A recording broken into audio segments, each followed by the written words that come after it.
saya dituduh mengkampanyekan salah satu capres. Antum bisa tonton video saya itu dari awal sampai akhir, buat transkripnya, bawa ke pengacara. Tidak ada satupun kalimat yang keluar dari mulut saya itu mengajak masyarakat mencoblos dia, tak ada. Karena isi kalimatnya, kalau Bapak terpilih jangan undang saya ke istana, jangan kasih saya jabatan. Tak ada ngajak orang. Kalau saya mau pakai hukum, menang saya. Tapi masalahnya kan bukan hukum, karena saya tak punya kekuasaan. Mau tak mau saya keluar dari PNS. Saya serahkan pada Allah. Saya pun lupa, sibuk ceramah ke sana kemari, ke sana kemari. Saya pun lupa. Bismillahirrahmanirrahim. Assalamualaikum warahmatullahi wabarakatuh.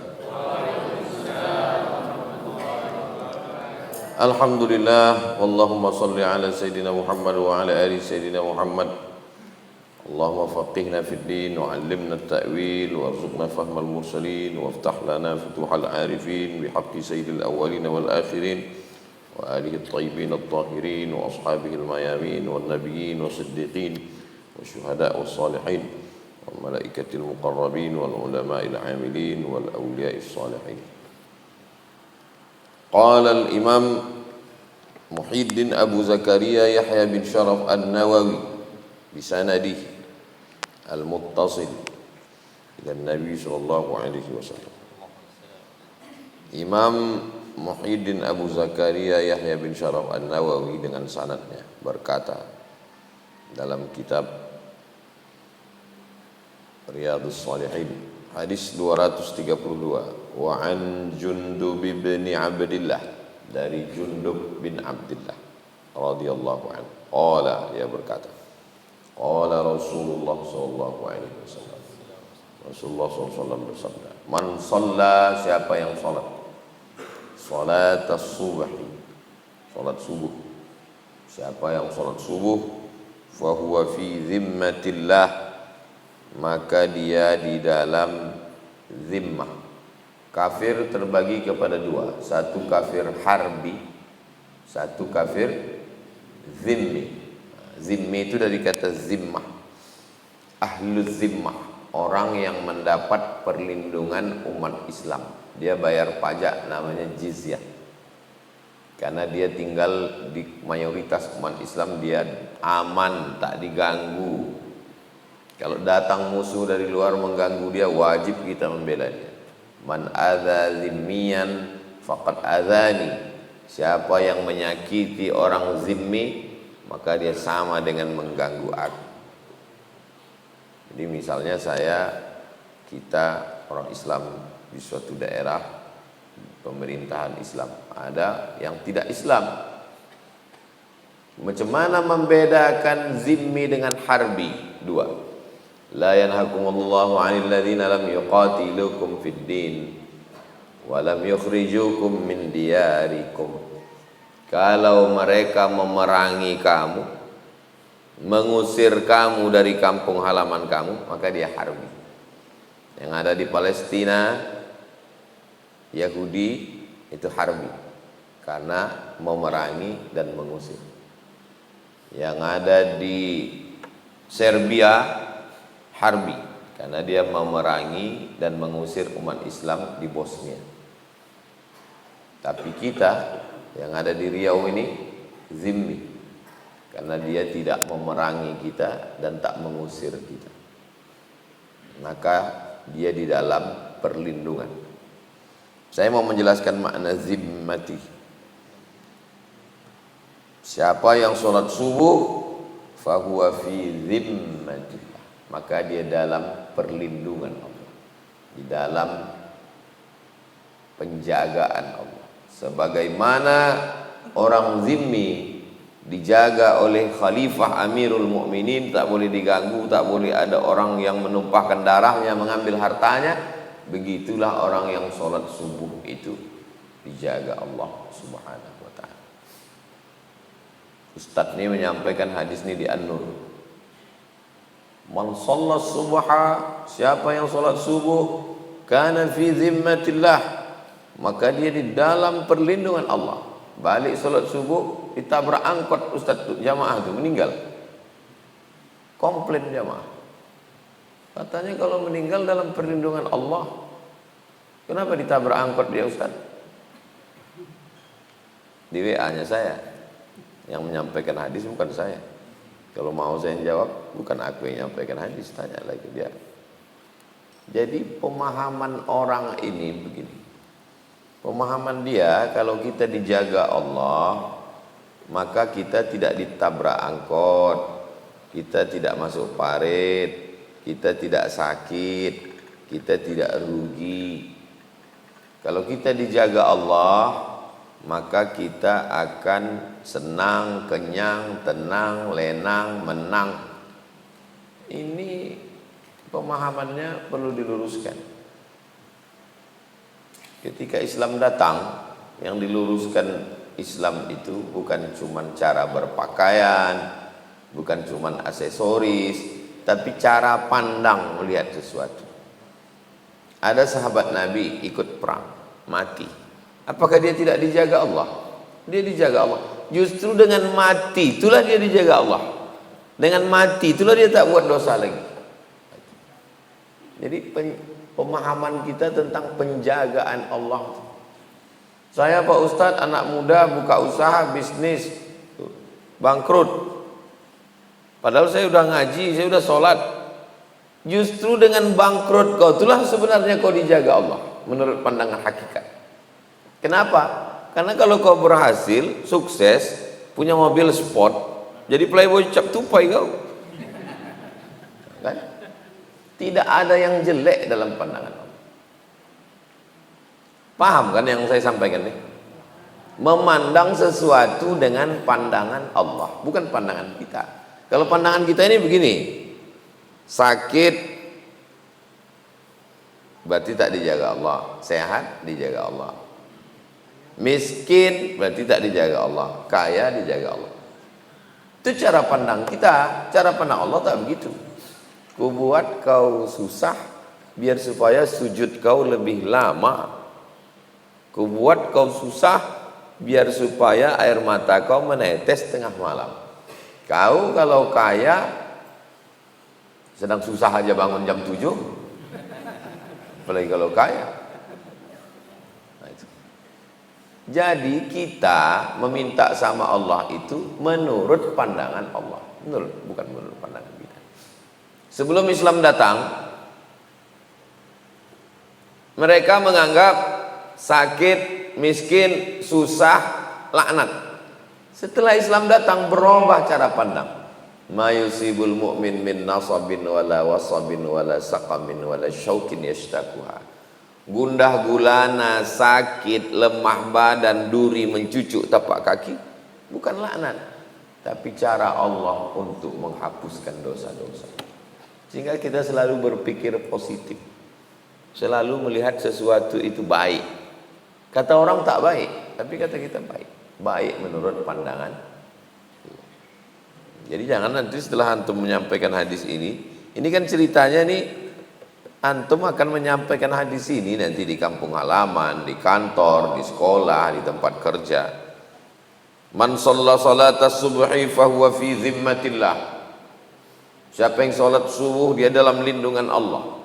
Dari mulai pagi keluar dari masjid selop hilang, helm kena hujan, kena tilang, sampai di kantor kena marah. Dibuka handphone, rupanya ada yang memakai handphone dipakainya untuk pinjaman online. Mananya pemeliharaan Allah? Itulah pemeliharaan Allah. Dibuatnya kau begitu supaya hati kau lebih khusyuk. Ada yang orang menurut prasangkamu sedang dijaga Allah, senang, tenang, kenyang, rupanya dia sedang kena memandang sesuatu baik atau buruk. Bagaimana caranya? Kalau dengan itu kita lebih dekat kepada Allah, berarti baik. Kalau dengan itu jauh dari Allah, berarti buruk. Itunya itu, walaupun mengaji nih, Kalau dengan mengajar ini saya dekat kepada Allah, berarti ngajar ini baik. Kalau dengan mengajar ini malah saya jauh dari Allah, oh, apa bisa dengan mengajar ini jauh dari Allah? Ya, masuk ke dalam masjid orang udah berdiri menyambut, lupa gitu dengan Allah. Disalami orang, cium tangan, lupa dengan Allah. Nah, itulah yang paling mengerikan. Ada orang beramal akhirat tapi sebenarnya mencari dunia. Ada orang beramal dunia, sebetulnya dia mencari akhirat. Yang paling mengerikan adalah orang beramal akhirat tapi mencari dunia. Mudah-mudahan kita selamat. Fala yatlubannakumullahu min zimmatihi bisyai'. Kalau sudah dalam lindungan Allah, maka Allah tidak menuntut apa-apa. Ustaz, tolonglah lindungi saya Pak Ustaz, saya dikejar-kejar musuh. Kau masuk ke rumah. Kalau udah dalam perlindungan saya, tak akan saya tuntut apa-apa. Akan saya jaga dan saya pelihara. Sedangkan berlindung ke RT, dilindungi RT. Minta perlindungan ke Kades, dilindungi Kades. Apalagi minta perlindungannya kepada Allah. Maka Allah tidak akan menuntut kamu sesuatu.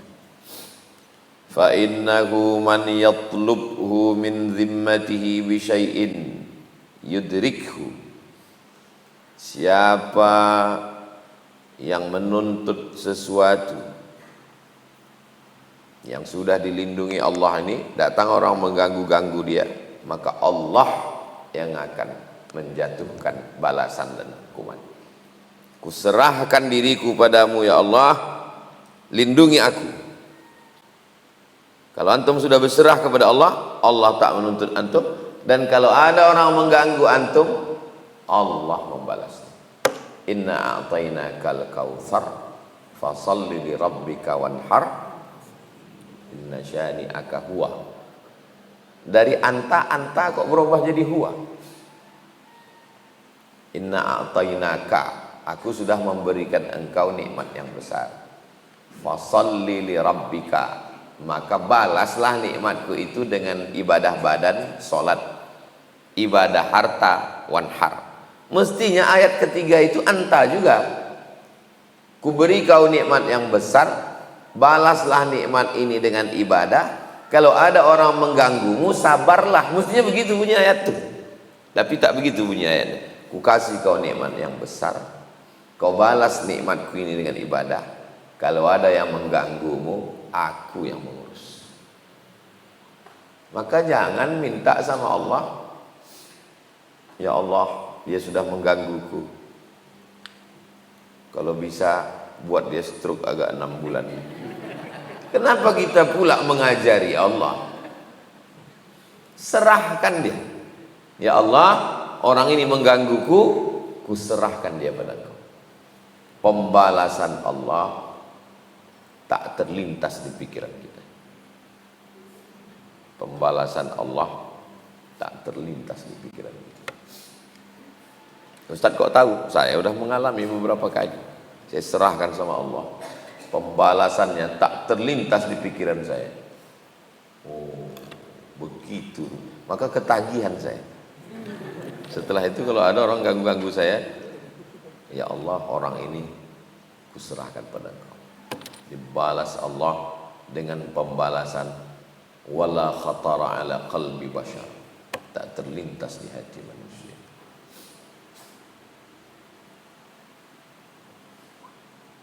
Fa innahu man yatlubhu min zimmatihi bi syai' yudrikhu, maka Allah yang akan menjatuhkan hukuman.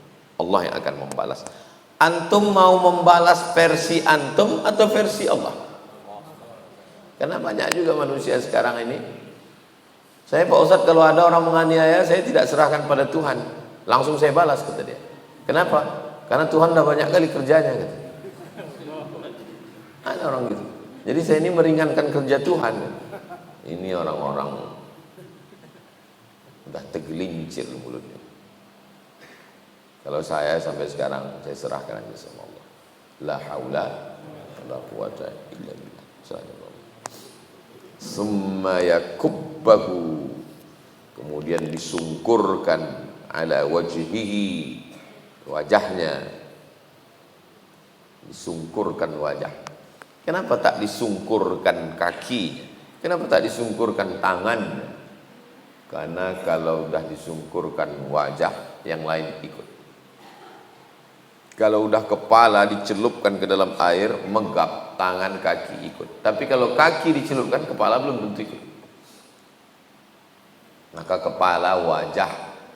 Kita ini suku nih, ada kepala suku kita, maka dia disebut huwa wajhul qaum. Dia adalah wajah. Maka ini makna majaz, kata-kata yang tidak bisa dipahami secara hakiki. Kullu syai'in halikun illa wajhah. Segala sesuatu hancur kecuali wajahnya. Menurut mazhab Asy'ari, akidah Asy'ari, wajah di situ adalah, kata Imam Al-Bukhari dalam Sahih Al-Bukhari, kullu syai'in halikun illa wajhah illa mulkah. Imam Bukhari mentakwil. Siapa yang mengejek takwil, siapa yang mencela takwil, siapa yang mengatakan mentakwil kafir, berarti mengkafirkan Imam Bukhari. Karena Imam Bukhari mentakwil dalam Sahih Bukhari. Buka Sahih Bukhari. Kullu syai'in halikun illa wajhah. Kata Imam Bukhari, mulkah. Imam Bukhari mentakwil. Jadi Imam Asy'ari bukan membuat mazhab baru. Imam Asy'ari menyusun mazhab salaf. Takwil itu mazhab salaf. Kalau Wahabi enggak, wajah itu ya wajah Allah kata dia. Tak boleh di majaz takwil, tak boleh. Pokoknya wajah Allah. Kita pakai dua. Laisa kamitslihi syai'un. Yang kedua, walam yakul lahu kufuwan ahad. Itu maka bisa rusak akidah orang. Berdoa itu bayangnya wajah Allah. Wajah. Kita enggak. Makna wajah, mazhab yang pertama tafwid, serahkan aja pada Allah. Wallahu a'lam bishawab. Yang kedua adalah maknanya adalah kekuasaan Allah. Segala kekuasaan raja-raja di atas dunia dibinasa kecuali satu, kekuasaan Allah. Itu makna disungkurkan wajahnya. Kalau sudah wajah yang dicelupkan, disungkurkan, maka hancurlah semua badan karena mengikut wajah. Dan kita ini memang wajah inilah. Siapa kita? Inilah cuma wajah, sejengkal ke atas, sejengkal ke samping. Itulah kita. Kalau tak percaya antum bahwa kita ini hanya wajah, tutup wajah saya ini sebelah. Lewat kita di pintu Lanut Rusman Nurjadin. Hah? Kalau tak di stop orang. Stop, jangan lewat gitu deh. Nah, coba buka wajah. Silakan Pak. Itu menunjukkan kita ini cuma wajah kita ini. Scan wajah, scan biji mata. Apakah orang yang sudah dibalas Allah di dunia ini selesai? Belum. Mana dalilnya? Ini dalilnya. Fa innahu man yatlubhu min zimmatihi bi syai'in yudrikhu. Siapa yang mengganggu orang yang dalam perlindungan Allah, antum sudah salat subuh, antum sekarang dalam perlindungan Allah. Ada orang mengganggu antum, maka yudrikhu, atau yudrikhu ya'khudhu, Allah akan menghukumnya. Terus selesai di dunia. Tsumma yakubbah, kemudian di akhirat nanti disungkurkan Allah Subhanahu wa taala ala wajhihi fi nari jahannam, di dalam neraka jahannam. Jadi kalau ada orang menyakiti antum, antum serahkan pada Allah dengan syarat antum sholat subuh.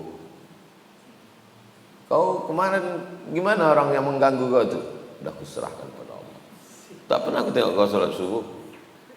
Serahkan semua pada Allah. Sholat subuh. Kenapa tak sholat maghrib?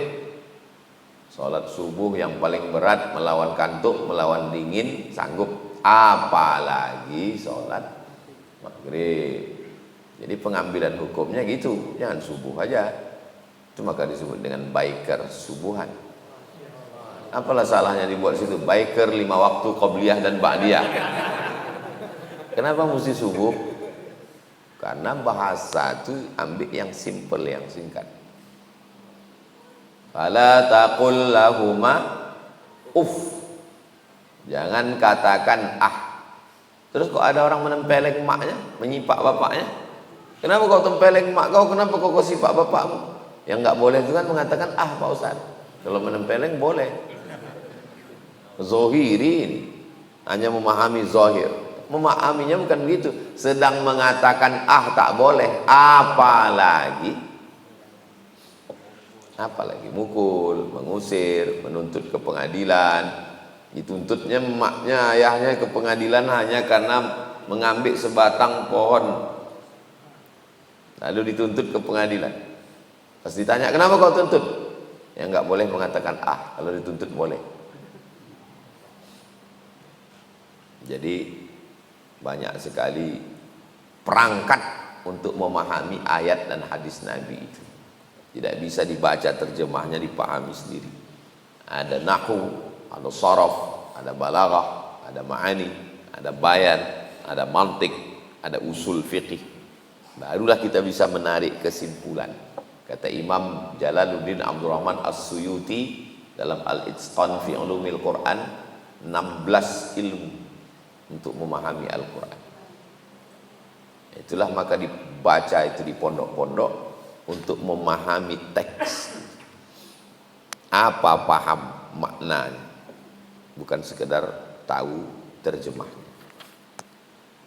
Rawahu Muslimun. Hadis ini ada dalam kitab Muslim Ibn al-Hajjaj al-Qushairi an-Naisaburi, meninggal tahun 261 Hijrah.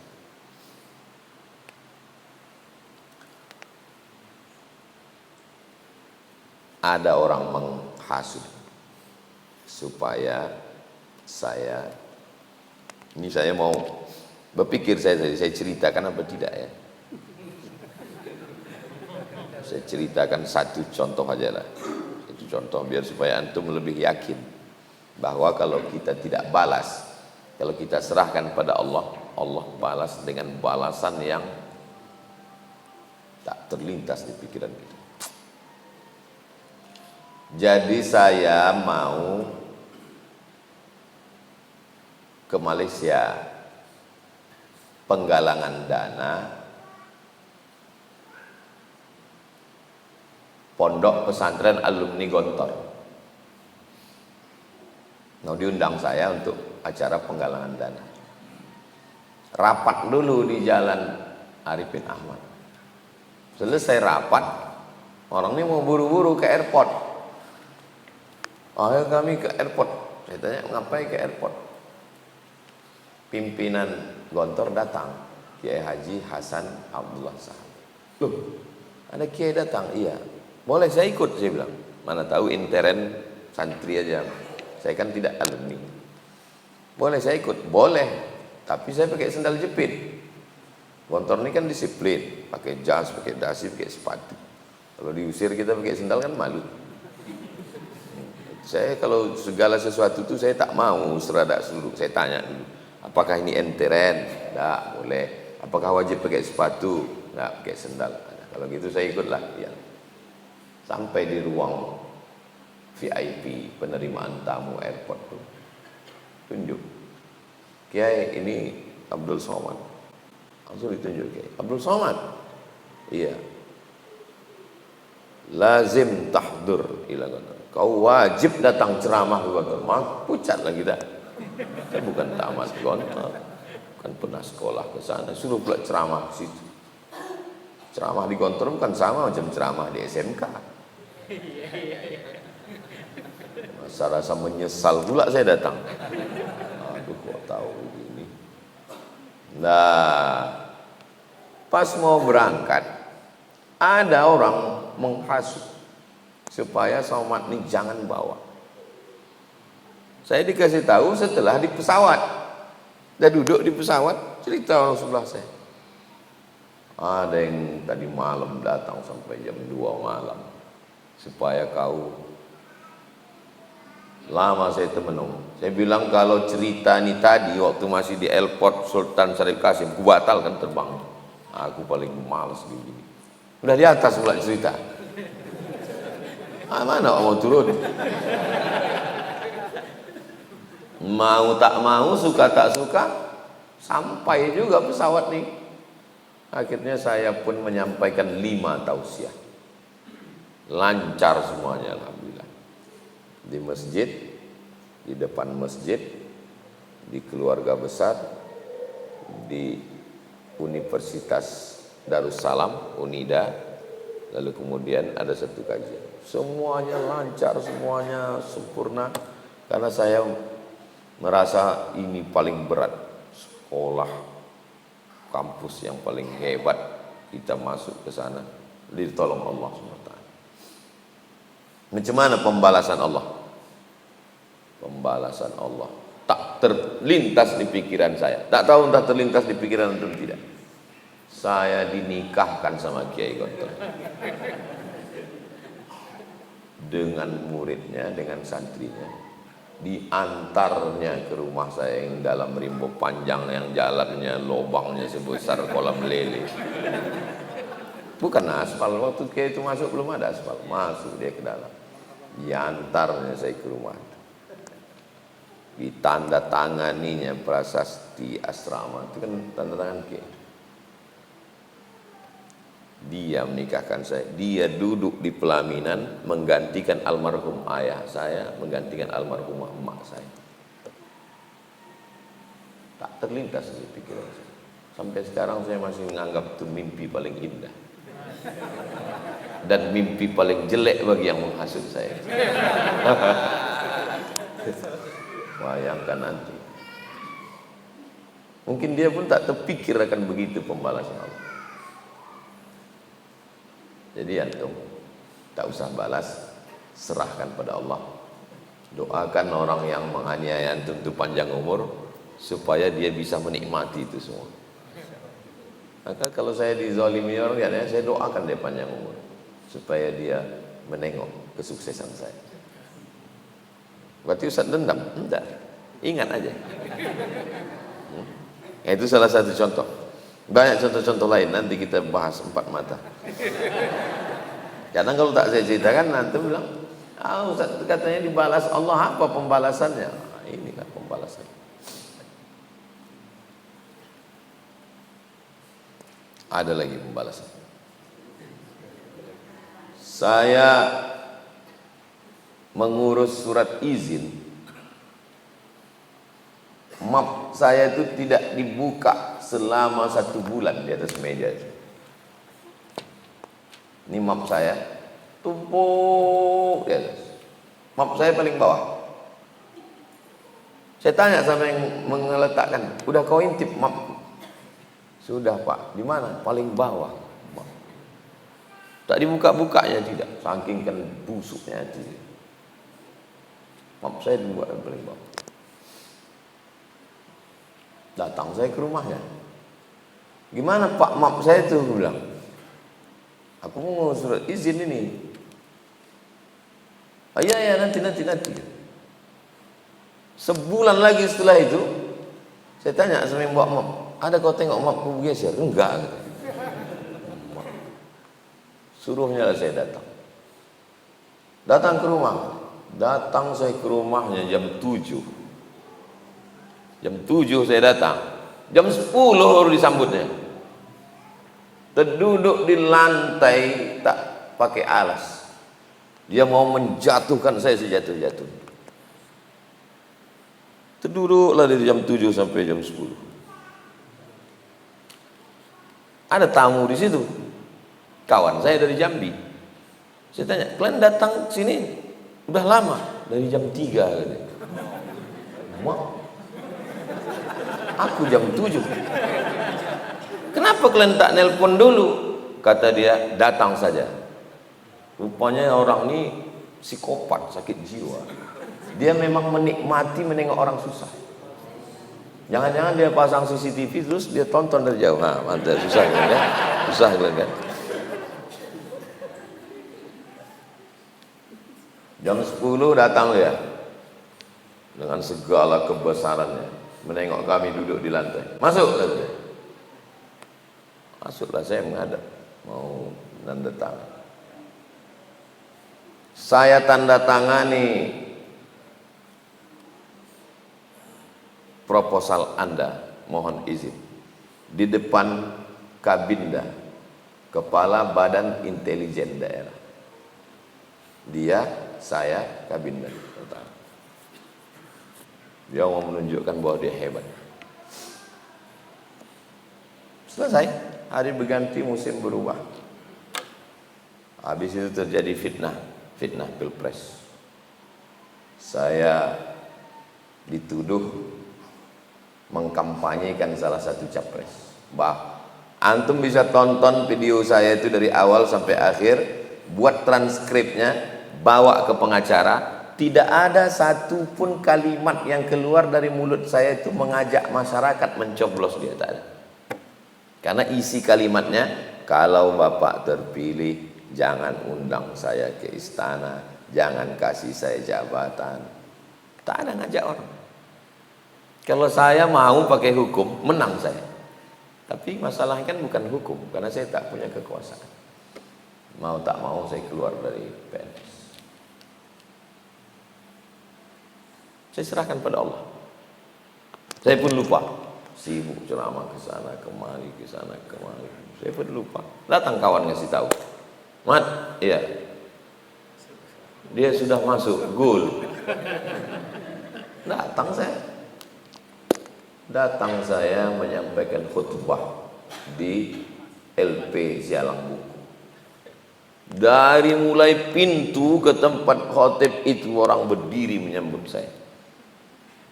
Saya di atas mimbar, dia duduk di bawah. Tak terpikir saya itu bagaimana Allah membalas.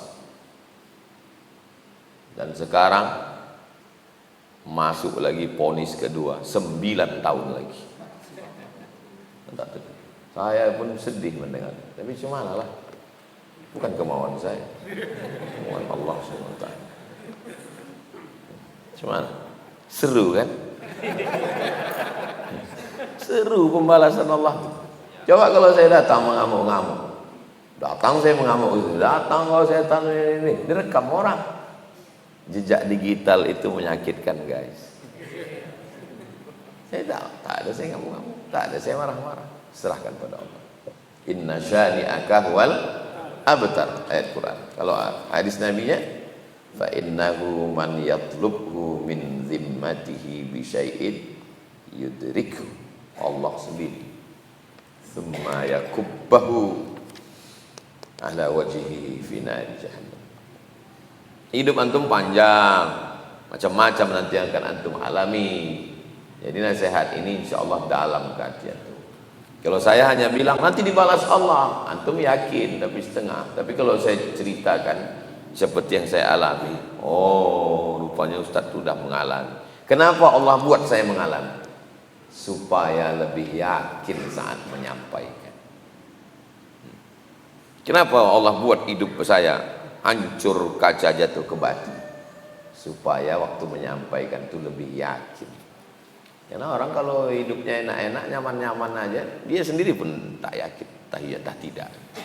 Kalau saya yakin, saya tentang pembalasan Allah tuh yakin, saya yakin, karena saya mengalami langsung, bukan dengar cerita orang. Tapi antum jangan antum minta itu, jangan antum minta sama Allah, ya Allah biar aku yakin, kasih, jangan, tak sanggup antum. Wa an ibni Umar, dari Ibnu Umar. Nama dia Abdullah bin Umar radhiyallahu anhuma. Allah meridhai keduanya. Keduanya maksudnya anaknya Abdullah dan ayahnya Umar bin Khattab, saudara Hafsah, istri Nabi. Jadi adik ipar Nabi Abdullah bin Umar radhiyallahu anhuma. Anna Rasulullah SAW qala, Nabi berkata, al-muslim akhul muslim. Muslim itu bersaudara. Sebelumnya muslim teman, kawan, sahabat. Itu siapa? Kawan saya. Itu siapa? Sahabat saya. Itu siapa? Teman saya. Setelah Islam datang, berubah. Itu siapa? Akhi, saudara. Saudara dari bahasa Sanskerta. Udara, perut. Perut nih udara. Satu, seudara, seperut. Saudara. Jadi kalau saya katakan saudara-saudara, seperut-seperut. Kalau bahasa awaknya saparwi-saparwi. Apa maksudnya seperut? Kita ini seperut. Saudara-saudara, ya akhi, seperut. Mana pula seperut, Pak Ustadz? Mak saya orang Batak, mak Ustadz orang Melayu, mak kami orang Bugis. Kenapa pula dibilang seperut? Maksud seperut di situ, kalau diurut-urut perutnya cuma satu perut, perut Hawa. Jadi kita ini bersaudara. Innamal mu'minuna ikhwatun. Akhun itu jamaknya dua. Yang pertama ikhwan. Fa in tabu wa aqamus salata fa ikhwanukum fid din. Kalau mereka bertobat, mereka salat, mereka ikhwan. Ikhwan artinya saudara, tapi tak kandung. Kalau ikhwah, semua ayat dalam Quran kalau kata ikhwah itu saudara kandung. Fa in kana lahu ikhwatun fali ummihi sudus. Kalau orang yang mati itu punya saudara, maka ibu dapat 1/6. Saudara angkat, saudara adopsi, atau saudara kandung. Wajaa ikhwatu Yusuf fadakhalu alaih. Datanglah saudara-saudara Yusuf, saudara kandung. Asal sebut kata ikhwah, saudara kandung, kecuali dalam satu ayat. Innamal mu'minuna ikhwah. Orang beriman saudara. Padahal tak kandung. Saya sama antum tak kandung. Saya sama tak kandung. Tapi kenapa kita ini disebut seakan-akan, seolah-olah seperti saudara? Al-muslim akhul muslim. Kalau sudah bersaudara, la yazlimuhu, jangan menganiaya. Kalau sudah bersaudara jangan menganiaya. Zulm artinya gelap. Kenapa disebut gelap? Zulm minaz zuluman, gelap. Ittaquz zulma, jangan kamu zalim. Fa inna zulma zulumatun, karena perbuatan zalim itu nanti akan menjadi kegelapan. Disebut dia zulm. Perbuatan aniaya kita itu disebut dengan zulm karena di akhirat nanti jadi kegelapan. Gelap kita di akhirat. Ya Rabbi lima hasyartani a'ma, kenapa kau bangkitkan aku dalam keadaan gelap, buta tak nampak? Atatka ayatuna fanasitaha, dulu sudah datang ayat-ayat kami kepadamu tapi kau lupa. Fakadzalikal yauma tunsa, maka demikian juga hari ini kau dilupakan.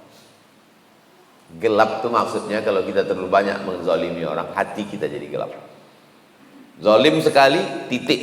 Zalim 2 kali, titik. Zalim 3 kali, titik. Kuali itu putih. Pertama kali titik hitam di hati kuali. Kuali itu ada hatinya Pak Ustaz? Ada. Jangankan hatinya, telinganya pun ada. Antum beli kuali aluminium, letakkan, kan putih pertama, warna silver. Yang pertama kali hitam bagian tengah hitam. Lama-lama hitam, lama-lama telinganya hitam. Susah sekarang ngasih tahu ini, ngasih perumpamaan kuali ini, karena sekarang belum dipakai pun udah hitam, teflon. Kuali tradisional, kuali masak dodol, silver pertama. Begitu letakkan di atas tungku, letakkan dodol dari pagi sampai petang, hitam tengah, hitam pinggir, telinganya pun jadi hitam. Gelap. Orang terlalu banyak menzolimi orang, gelap. Kenapa orang sanggup makan duit APBD, APBN untuk masyarakat miskin? Beras raskin sanggup dimakan. Gelap. Ittaquz zulma, jangan zolim. Karena zulma akan menjadi kegelapan. Gelap di akhirat, gelap di dunia. Tak lagi ada rasa kasih sayang, tepos liro, merasakan perasaan orang lain. Detektor perasaan itu jadi kasar. Tak ada peduli semua. Gara-gara zalim.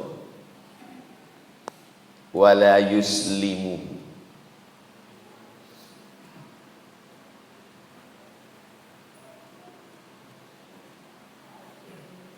Jangan menyerahkannya ke musuh. Kita kan udah bersaudara nih. Terjadi perang, na'udzubillah. Datang pasukan musuh. Ada si Fulan di sini.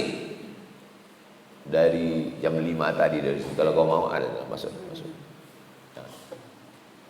Ada dia di sini, dia tak ada di sini. Betul dia tak ada di sini. Wallahi tallahi billahi dia tak ada di sini. Nah, pergi orang.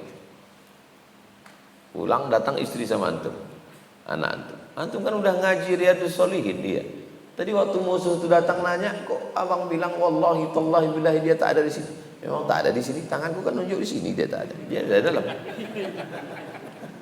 Nya leluri tabung. Datang musuh. Dia tidak ada di sini. Datang razia.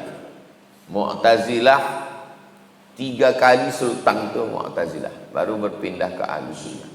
Mu'tazilah mengatakan Quran ini bukan qadim. Quran itu kata dia hadis bahari. Semua ulama diperiksa. Siapa yang mengatakan Al-Quran qadim dihukum karena tak sesuai dengan rezim Mu'tazilah. Tangkap mereka Imam Syafi'i. Apa pendapatmu tentang Quran wahai Imam Syafi'i? Kata Imam Syafi'i, Zabur, Taurat, Injil, Quran, keempat-empatnya ini bahari. Keempat-empat ini bukan qadim. Selamat dia tak ditangkap. Banyak orang, masa kau bilang Quran, Zabur? Ya keempat-empat nih, 1, 2, 3, 4. Keempat-empat ini hari ini. Ini kan baru. Al-harbu khid'ah. Perang itu tipu muslihat. Ini suasananya perang. Jangan ini antum pakai ini juga ini. Jangan antum pakai. Kalau tidak perang pakai ini namanya hilah, berkilah. Tak boleh antum berkilah. Jangan antum pakai pikir kilah ini untuk membohongi dosen. Di mana Kosma? Tegak antum jalan. Sudah di jalan. Hanya sekedar untuk berkilah. Itu bohong itu. At-tadlis akhul kadhib. Tadlis namanya, saudara bohong, lama-lama bohong. Man kana fi hajati akhihi, siapa yang menolong hajat saudaranya, kana Allah fi hajatihi, maka Allah melepaskan hajat dia. Kalau ada hajat kawan kita, tolong lepaskan. Nanti kalau kita punya hajat, dilepaskan Allah. Saya ke Bandung, jumpa sama kawan saya, dililit utang bermiliar-miliar. Lalu saya tanya, cemana lah kau bisa lepas dari jeratan hutang ini? Aku pergi ke kampung. Ku cari di kampung itu orang yang paling susah, yang paling banyak utangnya di warung, yang tak berani keluar rumah jumpa tetangga. Lalu ku tanya sama orang warung, berapa utang dia? Sekian. Ku lunasi semua, ku suruh catat, ku kasih ke rumahnya tanpa dia tahu siapa yang bayar. Sejak itulah lepas aku semua. Mau mengamalkan hadis Nabi, man kana fi hajati akhihi kana Allahu fi hajati. Kalau mau antum lepas urusan antum, lepaskan orang lain. Karena tak ada yang sulit bagi Allah. Innama amruhu idza arada syai'an ayaqula lahu kun fayakun. Wa man farraja an muslimin kurbatan, siapa yang melepaskan satu kesulitan, kesusahan, kepayahan orang muslim, farrajallahu anhu biha kurbatan min kurabi yaumil qiyamah. Ini kaitannya dengan hari kiamat. Kalau yang pertama tadi dunia. Kalau antum mau lepas dari kesulitan-kesulitan dunia, lepaskan orang. Kalau antum mau lepas pula dari kesulitan akhirat, lepaskan kesulitan orang di dunia. Ada orang kesulitan, kepayahan, tolong dia, lepaskan, Allah lepaskan di akhirat. Man satara musliman satarahullahu yaumal qiyamah. Siapa yang menutup aib saudaranya, maka Allah akan menutup dosa-dosanya pada hari kiamat. Kalau ada kawan silap, salah, taubat, jangan antum buka lagi. Sedang Allah sudah mengampuni dia. Mengapa pula kita membuka aib dia? Satarahullahu yaumal qiyamah. Muttafaqun alaih. Hadis ini ada dalam Sahih Al-Bukhari, ada dalam Sahih Muslim. Itulah kaji kita subuh ini. Selanjutnya kita akan baca tanya jawab.